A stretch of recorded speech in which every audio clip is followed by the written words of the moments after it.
Bank Indonesia will enact a regulation that confirms the ban on using virtual currency, announced Pikiran Rakyat.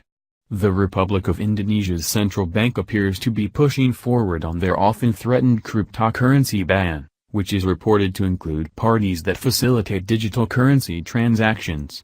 In turn, at least one media outlet is encouraging holders to cash in as a way of avoiding the crackdown.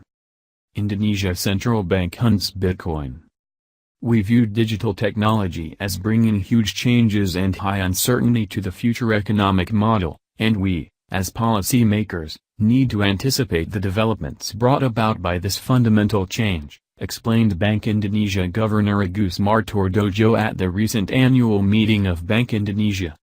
Tadwisni Kamalazari paraphrases the central banker as saying that this is done to maintain the sovereignty of the rupiah as legal tender in the unitary state of the Republic of Indonesia. Regional reports regularly point out the now cliched pretexts of cryptocurrencies being used in money laundering and terrorism to buttress Indonesia's unusually aggressive move against decentralized currencies. The ban seems to be comprehensive, as they're also looking to prevent arbitrage opportunities, unhealthy business practices and business controls by parties outside the legal reach of the country, that could damage industrial structures, Mr. Martowardojo detailed. Unbanked. Indonesia is Southeast Asia's largest economy, and home to the biggest concentration of Muslims in the world.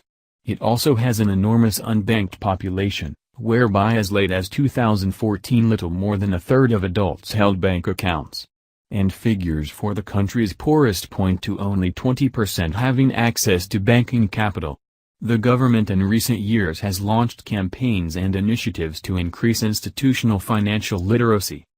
These basic facts might provide clues as to why its government is working hard to ban Bitcoin. Bitcoin effectively limits the need for dependency on state notes as well as state minders. Ms. Kamalazari writes the ban will be on using virtual currency that has no clear legal aspects, including Bitcoin. The agency also prohibits payment system organizers to process and cooperate with parties that facilitate digital currency transactions. Level playing fields, Indonesia's regulator warned, with formal financial institutions need to be maintained, and, we require all financial technology activists who move in the payment system to register with Bank Indonesia, report on activities, and conduct trials in the regulatory sandbox, the central banker said, emphasis added. Cash in?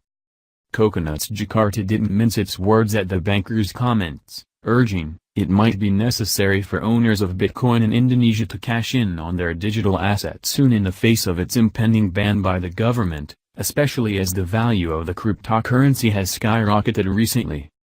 That said, Bitcoin remains popular in Indonesia, where it was estimated in 2015 that there are $30,000 to $50,000 worth of Bitcoin transactions taking place each day, the online news agency noted.